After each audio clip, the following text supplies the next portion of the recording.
So it's all for play for still. I think so. Do you want to bet against us?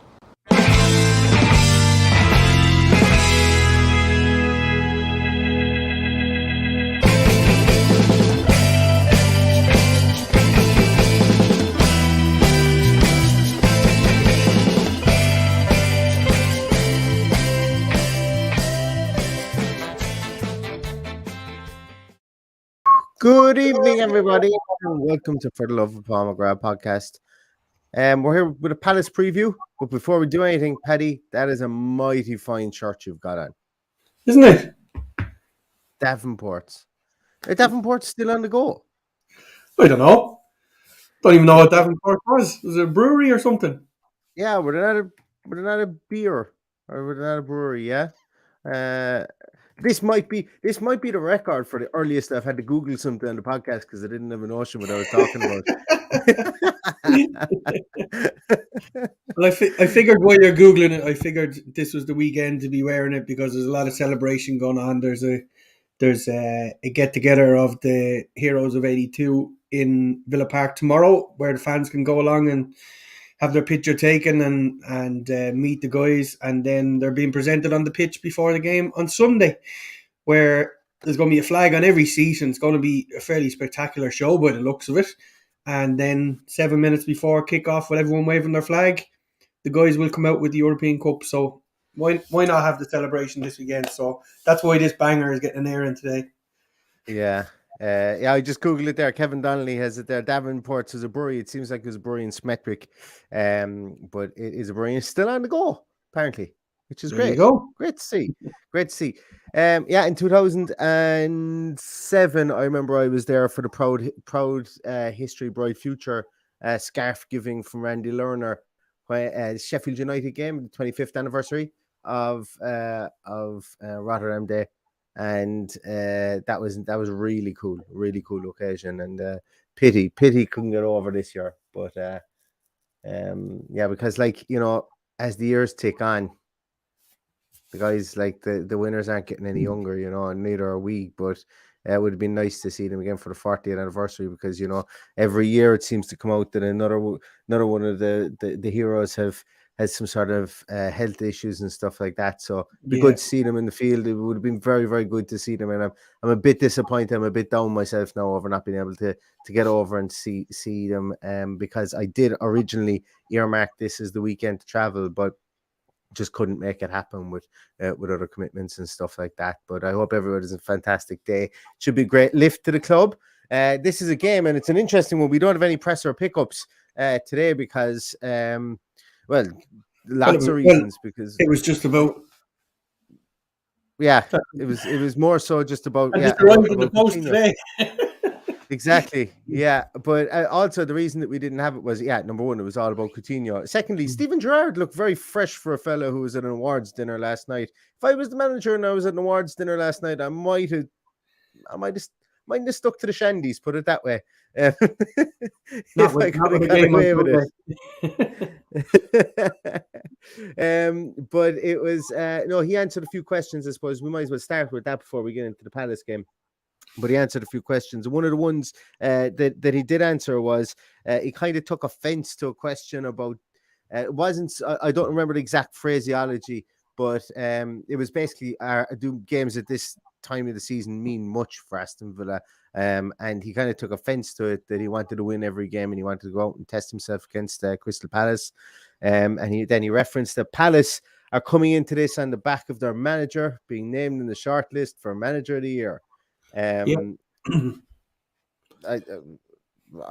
don't know. I genuinely don't know there, because he's done a fine job, but I wouldn't have had him in the shortlist. Don't get me wrong. I think he's done a fine job, but absolutely brilliant job. I wouldn't have had Steven Gerrard in there either. If anyone says, "Well, would you have had Gerrard in it?" No, I wouldn't have had. I think there's guys like Bruno Lage, or whatever his name is, who's done a super job as well. And David Moyes wasn't in there.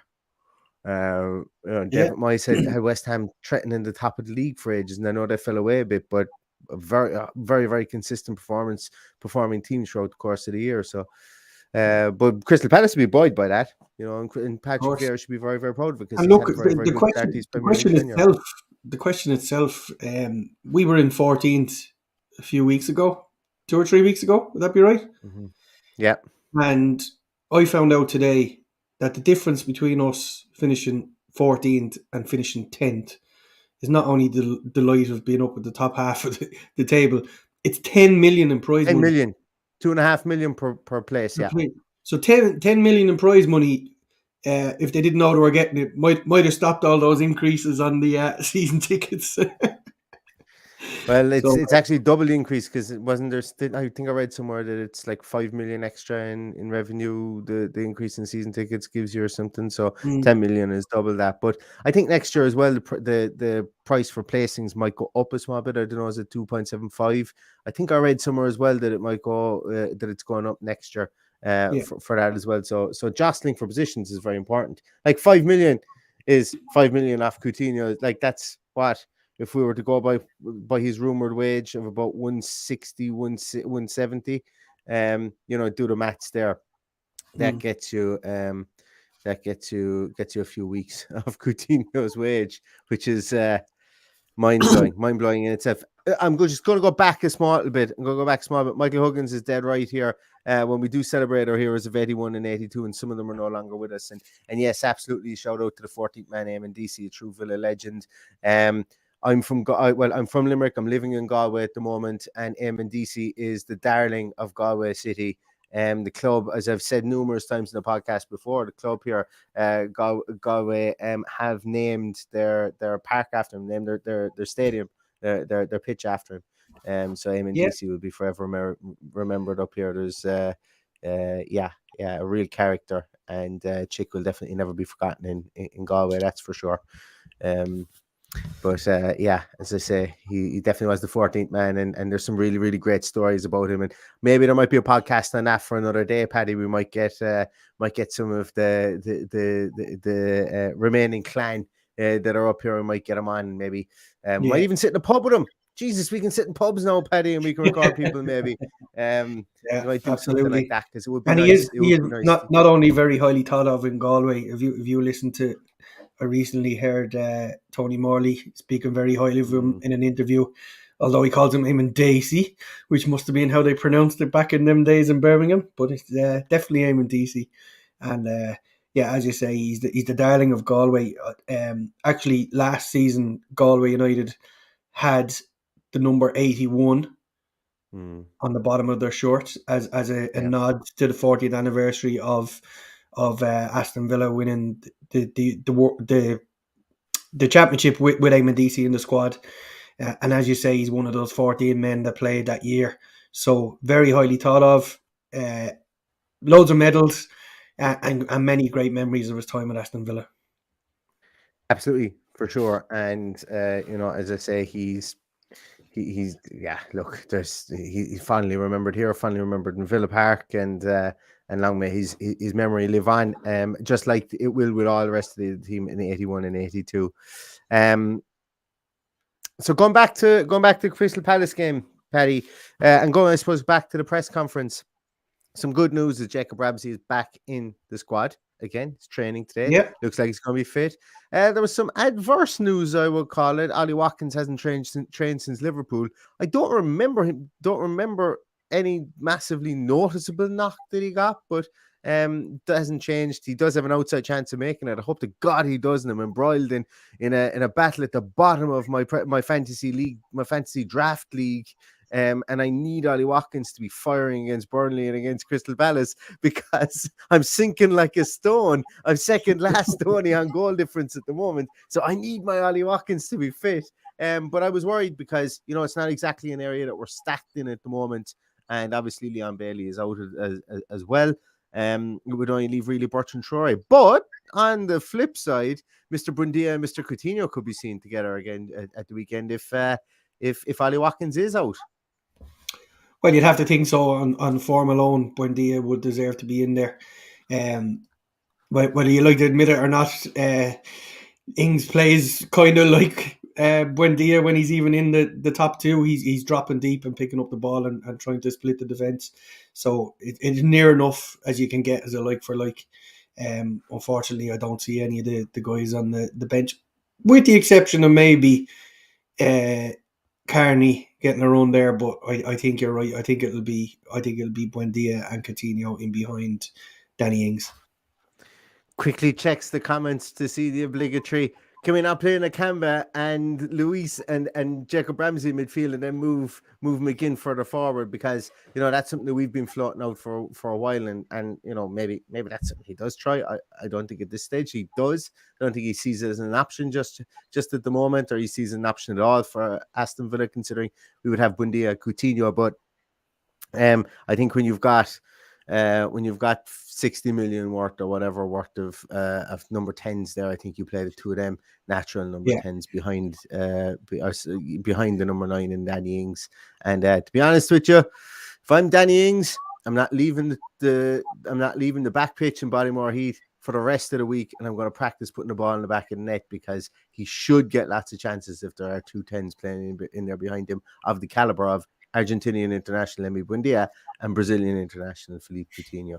So bit of homework for Danny Ings, because he's been on a rich vein of form. Scored 4 and I think scored 4 and assisted 3 in his last 8 games, but he could have had 2 against Liverpool as well. So they're the difference. They're the difference makers. And they could change his season. Like if he gets into double figures by the end of the season, which is an outside chance, I suppose, really of doing based on his current form. That could be a big narrative changer for him going into next season, and specifically with fans as well. I think it could be a big narrative changer too. Mm-hmm. It's a difficult one to discuss, really, because I don't really see a whole pile of change. I don't see change in the back four much in all, as we would probably like. I don't think they need to change in the back four based on the opposition that we're playing against. I think I suppose the big change would be if, sorry for sneezing, or for trying to stifle my sneeze. Big change would be who goes in at the number 6 position. We can't really drop Luis at the moment. I don't think we can drop Douglas Luiz. I think he's had 2 of his better games, or 2 of his best games in the last 2 games that he's played in that number 8 position. But what happens there? Does he bring Ramsey straight back into the team? Does he drop McGinn? Maybe he does. Yeah, I don't see any point in rushing JJ back in there and having him have any reoccurrence between now and the end of the season. As far as I'm concerned, he needs to be nurtured. Get him out to the end of next week and send him off on his holidays in full fitness. So that would be my opinion. So it would be Nakamba, it would be Douglas Luiz, it would be John McGinn. And if they're going to take Nakamba again off after 60 minutes, give Tim on and give him a go. Yeah, do it like for like. Leave Dougie where he was, because I thought he was great the other night when he was playing in that 8 position. Yeah, there's no real excuse either to rest players other than Jacob Ramsey. Whether he comes directly back into the team, and I probably don't. I don't think it's pivotal we get him back in there. We know what we have in him. There's other players that we need to find out what we have in, and I don't think you weaken the team massively by not starting him. But if he comes on, he's going to be a live wire. I still think, though, at the same time, we've got to win this game, as Stephen Gerrard said. We've got to leapfrog Crystal Palace. Got to get into the top 10. Christian Purslow signed Stephen Gerrard and said we need to be continually pushing forward, and we need to be seeing that progress both on and off the field. Yeah. If we don't finish higher, or at least level where we finish, we're not going to get the same points total as last year, so we're not progressing in that area. Yeah, you could probably say we've progressed maybe in a defensive point of view since Stephen Gerrard has come in. There's some really good defensive stats out there. We're in the top 6, I think, or top 5 or top 6 in all defensive stats, in the majority of defensive stats. Since Stephen Gerrard has come in, we've become, which I thought was mind blowing, to be honest with you. I really did. But our attacking stats haven't been very, very good. Obviously, you see, we've won 13, drawn 4 in the last 18. There's a massive imbalance there. So we need to curtail those losses. But we also need to win this. We need to get up the league table. We just do. Because words have been said, and they've been said publicly, and we have to hit those targets. That's just the way it is. It's it's so for me, I don't think there's going to be wholesale changes here. I think we go out and we look to beat Crystal Palace at home.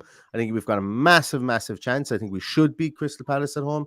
As I've said from the start of the season, specifically if Mark Gray is out for them Yeah. and they have to play what's his name, Joel Ward in centre half beside Anderson, and they've got Klein and Mitchell. You might play Tompkins, would they, at centre half? Even if they play Tompkins in there, like. Yeah.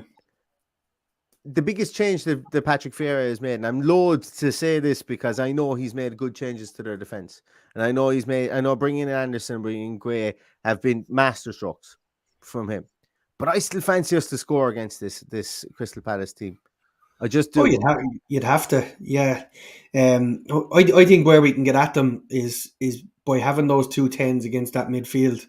I think that midfield is a little bit light. I think he might bring Jeffrey Schlupp back in just for a little bit of needle in there. So. But if it's Gallagher, Hughes, and Eze, I think that's far too attacking for even for Crystal Palace. So it'll be just as interesting to see how they set up on Sunday. And I think if we saw the same Gallagher, Hughes, and Eze, I think we'll definitely score goals. I think there'll be loads of room in there for the little magician. I think so too. Yeah, and it could be a type of game that we saw against Leeds. Maybe not as frantic, but it could be that type of game. Actually, maybe the frantic side of things. You know, Tariq Mitchell likes to bomb forward, and Nathaniel Klein it doesn't exactly stay at home that often. Didn't do it with Southampton. Didn't do it with Liverpool either. And obviously, Olise, Zaha, and Edouard aren't exactly known as being absolutely bulldog workhorses to get back either. Although Elisa does do a small bit of work, so like they're really hoping that Gallagher and Hughes can really get around the field in that midfield area, and that's they can't be looking forward to Buendia and Coutinho there because they should be able to pull defenders out. Anderson is not great on the ground. He's not very quick. He's not turgidly slow either. But we saw him with Fulham last year, brilliant in the air. Thankfully, we've gotten over our affliction of crossing the ball in 95 million times a game. Like and we're now beginning to play the ball through the levels of the field. Now we do cross the ball from time to time. Obviously, we got our first goal against our only goal against Liverpool by crossing the ball. But I think that we will have options. I think in this game to go through the middle or to go wide if needs be. Yeah. I'm expecting a win in this game at the weekend, just because I'm enthused by the way that we've played recently. Even in defeat against Liverpool, I'm enthused by the potential setups that we have, and I think that there is still a massive lift to be got by Coutinho signing permanently. I think obviously players would have known that it was happening prior to it happened. They would have known for days, probably weeks before it happened. But I still think the finality of that is a big boost. And plus, do you think that the Villa fans are going to shut up and not sing his name for 90 minutes over the course of the whole game in Villa Park? I think it's going to be something electric. And if it's anything like the atmosphere that we saw under lights against Liverpool, I think it's going to be a rocker, to be honest with you. I think it'll be a decent game, and I think that'll dictate the atmosphere, bearing in mind that it's on at 2:00 on a Sunday afternoon, where people are either nursing a hangover or they're only barely scraping themselves out of bed to get to the game. So we might not see the raucous atmosphere that we saw the other night, but again, that'll be dictated by what happens on the pitch. So I'd like to see him get at them. We mentioned that midfield. They are today linked strongly with your mate Czech Decore. So they're obviously worried about that part of the field as we've just spoken about. You'd have to think they'll be in the market for midfielders. You would have to think, yeah. Absolutely. Considering, look, we've got one of Europe's best ever midfielders in there, all round midfielders. They've got one of Europe's best ever defensive midfielders inside there. So I'd be thinking, look, if Patrick Vieira is able to look at Czech Decore and say, yeah, this guy's going to be able to play at the base of my midfield. Look, who better to spot a defensive midfielder than one of the best to ever play in his own generation? So I'm going to toot my own horn on that one.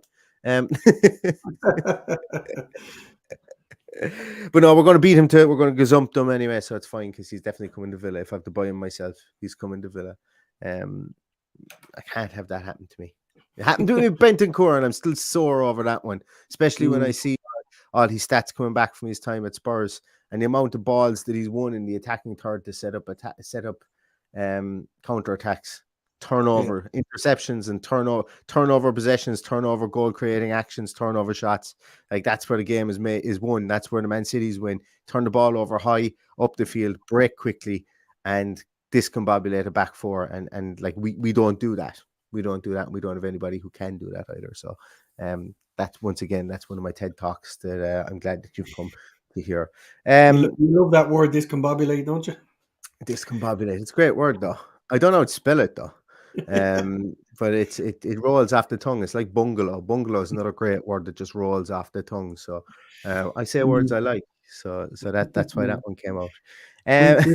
We've also got two returning players this weekend, Jordan Ayew and of course the other fan favourite, Christian Benteke. So here's hoping that one of them don't do a number on us because they haven't exactly set the world on fire. So Ayew likes to play. Ayew does always get up for it when he comes to play against Aston Villa. Yeah, absolutely. I think he feels he's a point to make that it never worked out for him here. I think that might have been a lot to do with who was around him in that season. But he'll be up for it if he gets in there, and who knows, we might see a change in there for Elise, or well, it won't be Zaha, but it could be Edward. Well, there was talks during the week that Zaha isn't going to sign his contract, and it sparked an online, I don't know what you want to call it. You want to call it a phenomenon. We kind of went through it last season as well, or last off season. It sparked a question as to whether Zaha will ever be known as a Crystal Palace legend because he left the club to go to Man United first, and now he's going to leave in a free transfer. So fans were kind of pretty sour over. Now I don't know if it's been confirmed that he's going to go. That he's not going to sign a deal next season. A lot of time, a lot can change between now and then. But surely, if you're a Crystal Palace fan, you can see the wood from the trees that Zaha has been absolutely fantastic for you over a long, uncertain period of time. But then again, am I being completely hypocritical? Because I know that there are Aston Villa fans that would completely chalk Jack Grealish off any kind of hero status at Aston Villa, and he's more or less just did the same thing, albeit we got 100 million for him. Yeah. Is there a more annoying person in the Premier League than Louis? Wilfred Zaha. He just bugs the shit out of me. I mean, players.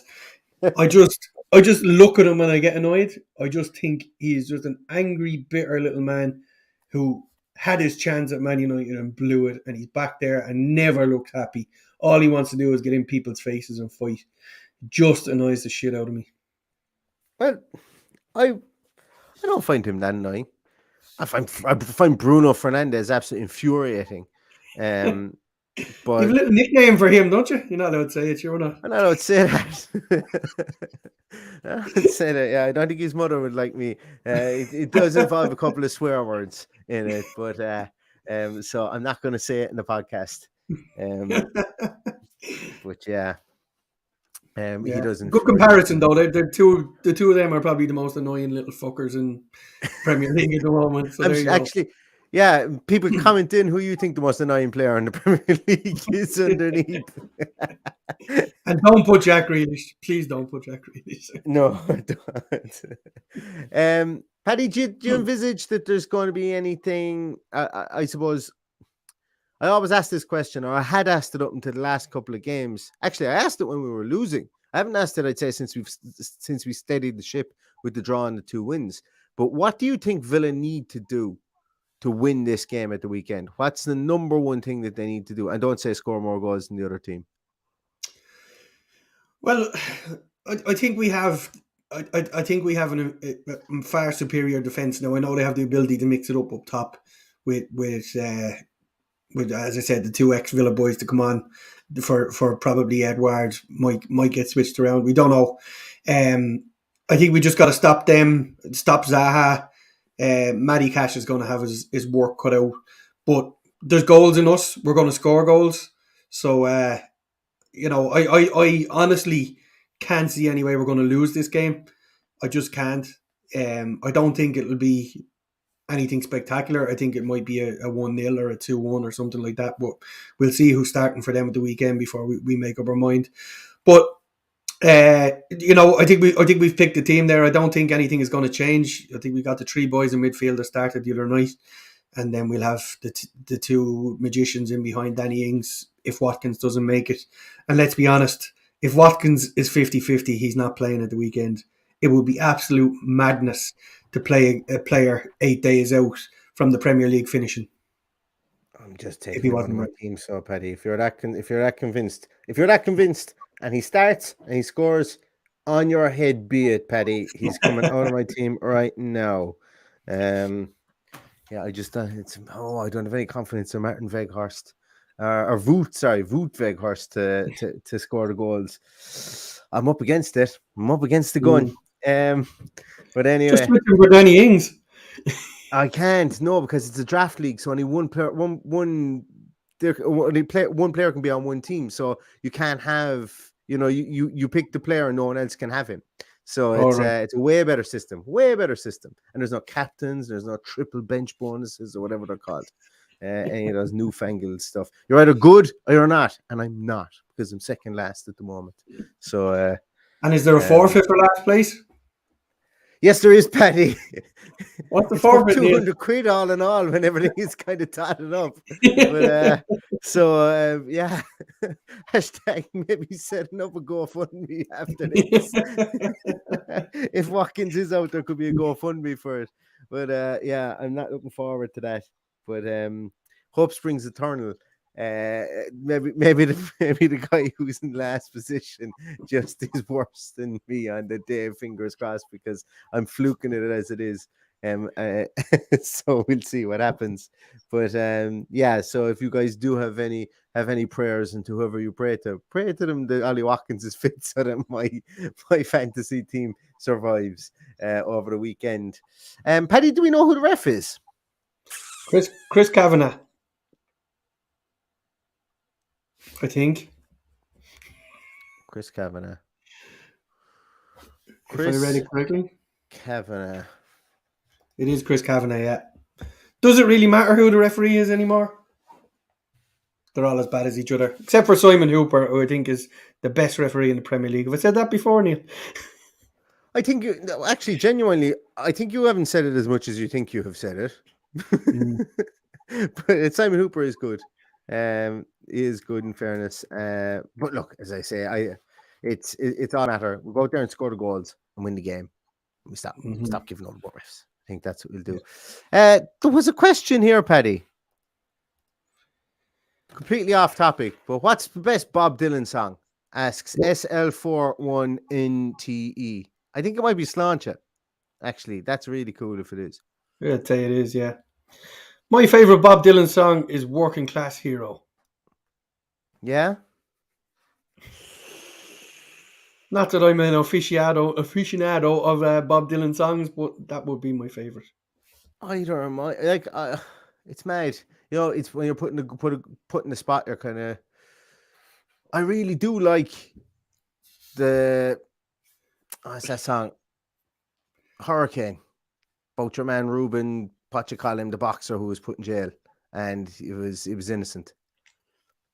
It's just the first one that came to my mind. Well, it's not the first one that came to my mind, but it's I didn't want to go with Blowing in the Wind or anything like that. So I'm going to go with Hurricane or whatever it's called. I don't even know if that's the right name for it. I think we went for two left field songs anyway.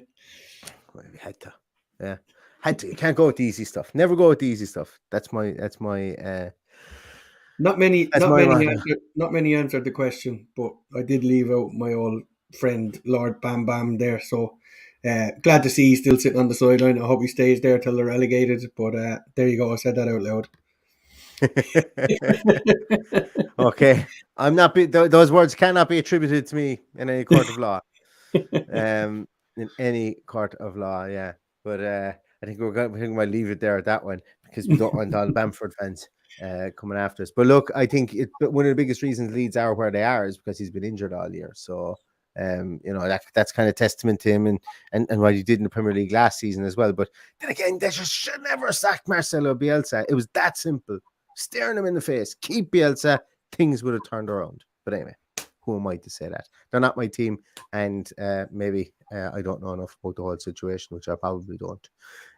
Anyway, On to more Villa pressing matters, guys. It is Friday. We will be back on Sunday with a team sheet tantrum in association with Boohoo Man and the Villa View. As always, you can watch it here. You can watch it in the Villa View channel. We'd really appreciate if you jumped in. Is what I don't want to upset Soupy Mark. I know Lennon wrote the song, but it was Bob Dylan's song. For me, it was Bob Dylan's song.